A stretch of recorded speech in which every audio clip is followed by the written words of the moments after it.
Good morning, students. Welcome to the CR International School online study system.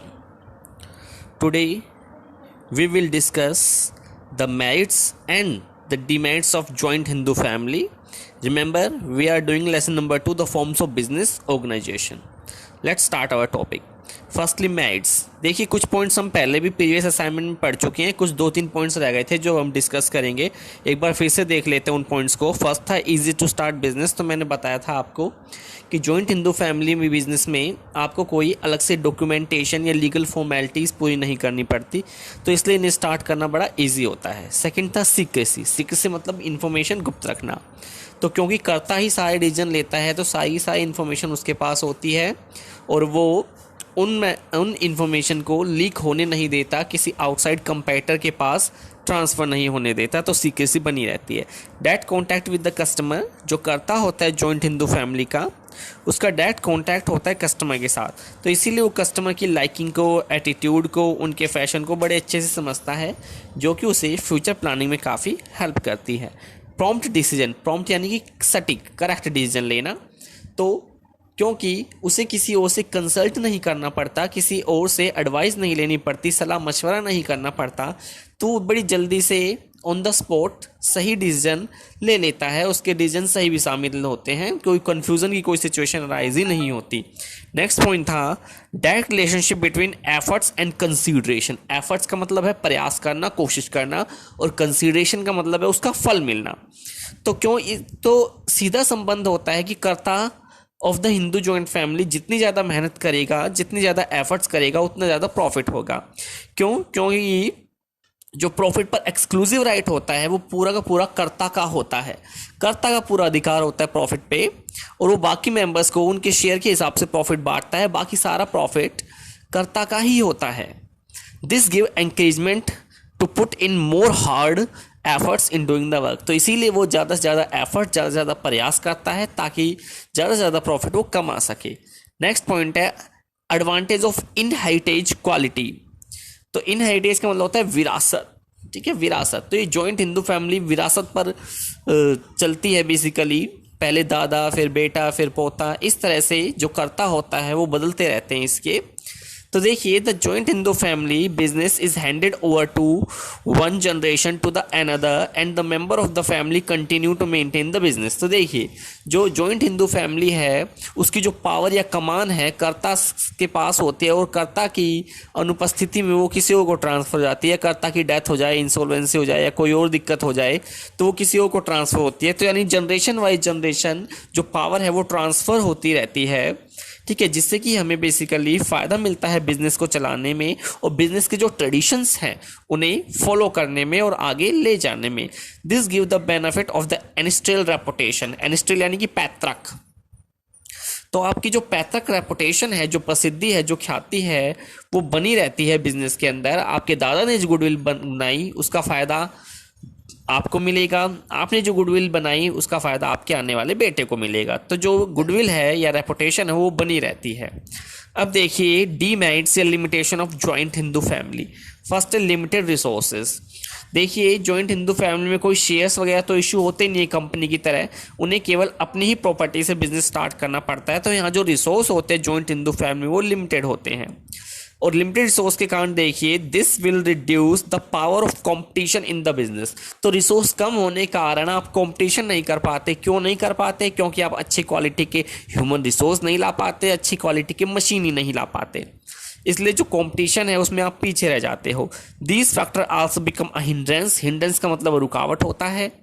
तो these factor will become a hindrance in the development of joint Hindu family business. तो business के development में ये एक रुकावट पैदा करते हैं। Business can not be establish on a large scale because of limited resource. तो लिमिटेड रिसोर्स के कारण बिजनेस को हम बड़े स्केल पर नहीं कर पाते। सेकंड देखिए लिमिटेड मैनेजरियल स्किल्स। तो सबको पता है कि जो जॉइंट हिंदू फैमिली होती है वो सारे डिसीजन कर्ता लेता है, और कर्ता एक अकेला व्यक्ति है, कोई ग्रुप ऑफ पर्सन नहीं है जो उसके पास सभी स्किल्स हो। ठीक है, तो उसके पास एक लिमिटेड स्किल्स होती है। ठीक है, उसकी इंटेलिजेंट कितना ही क्यों ना हो, लेकिन बिजनेस की सभी इंट्रिसीज का पता लगना, इंट्रिकेसीज का पता लगना, पेचीदा चीज़ों का पता लगना ठीक है, वो एक पर्सन के लिए इम्पॉसिबल है। ठीक है, जब अलग अलग एक्सपर्ट होते हैं तो सभी एक्सपर्ट अपनी अलग अलग राय रखते हैं, लेकिन यहाँ करता एक अकेला व्यक्ति है, तो बिजनेस की पेचीदगियों को समझने के लिए उसके पास जो स्किल्स होते हैं वो लिमिटेड होती है। So in the event of joint Hindu family business all the decision have been taken by the karta, therefore sometimes the decision are taken may not be favourable in the business. तो कई बार कर्ता कुछ ऐसे डिसीजन ले लेता है जिससे बिजनेस को फायदा होने के बजाय नुकसान हो जाता है। नेक्स्ट पॉइंट देखिए, अनलिमिटेड लायबिलिटी। ये पॉइंट हम काफ़ी बार डिस्कस कर चुके हैं कि जो हिंदू अनडिवाइडेड फैमिली होती है वहाँ जो कर्ता की लायबिलिटीज़ होती है वो अनलिमिटेड होती है। देखिए, बाकी मेंबर्स की तो लिमिटेड होती है, बाकी मेंबर्स का जितना शेयर है उतना ही वो लॉस बियर करेंगे। ठीक है, लेकिन जो कर्ता होता है उसे अपनी पर्सनल प्राइवेट प्रॉपर्टी को बेचकर उस लॉस को पूरा करना पड़ता है। सो इसी कारण उसे बड़े सोच समझ के डिसीजन लेना पड़ता है, और कई बार वो डिसीजन लेने से झकता है, जिसके कारण जो डिसीजन होता है उसमें अननेसेसरी यानी बेवजह की देरी भी हो जाती है। आगे देखिए, disadvantage from centralization of power. देखिए कॉमर्स में दो चीजें यूज होती है, सेंट्रलाइजेशन और डिसेंट्रलाइजेशन। सेंट्रलाइजेशन उस सिचुएशन को कहते हैं जब सारे डिसीजन एक अकेला पर्सन लेता है, और डिसेंट्रलाइजेशन उसे कहते हैं जब जो डिसीजन मेकिंग पावर है वो हम ट्रांसफर कर देते हैं अपने सबऑर्डिनेट्स को। तो जॉइंट हिंदू फैमिली में सबको पता है सेंट्रलाइजेशन का मेन रोल होता है, क्योंकि सारे डिसीजन करता लेता है, सेंट्रलाइज पावर होती है उसके पास, और सेंट्रलाइज पावर होने की दशा में आपको छोटे से छोटे और बड़े के बड़े डिसीजन खुद लेने पड़ते हैं, आप डिसीजन को ट्रांसफर नहीं कर सकते। तो देखिए, the joint Hindu family business is based on the centralization of power as well as mutual cooperation.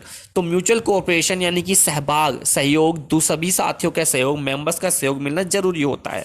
But the कर्ता has the absolute power of taking business decision, और कर्ता के पास सारी डिसीजन मेकिंग पावर होती है। So sometime he misuse this power, तो कई बार वो अपनी पावर का मिसयूज यानी गलत तरीके से प्रयोग कर देता है, which leads to the loss of love, जिससे कि जो प्यार होता है पूरी फैमिली के अंदर, जो मेंबर्स के बीच उनका लव है उसमें कमी आती है, as well as goodwill among the other member of the family. तो फैमिली की जो बाकी मेंबर है, ठीक है, वो कर्ता के गलत डिसीजन के कारण उससे मुटाव पैदा कर लेते हैं, उनकी रेपुटेशन में कमी आती है, गुडविल में कमी आती है, और जो लव एंड अफेक्शन है फैमिली के बीच वो भी कम हो जाता है। That is why this form of business organization is gradually यानी धीरे धीरे कम्स टू एंड, यानी this form of business organization धीरे धीरे अब खत्म होता जा रहा है।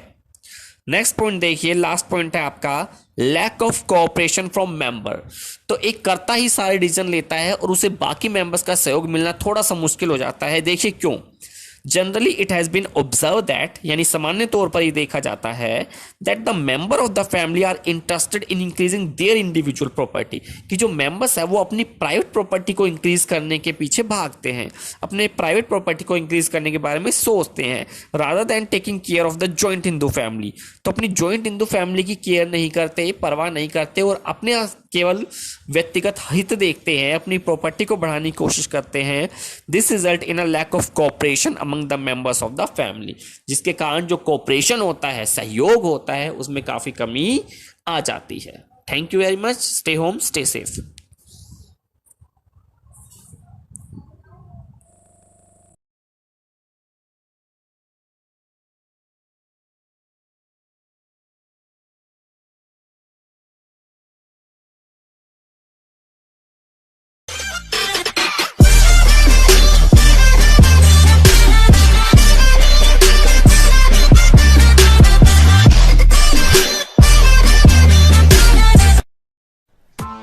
Press the bell icon on the YouTube app and never miss another update.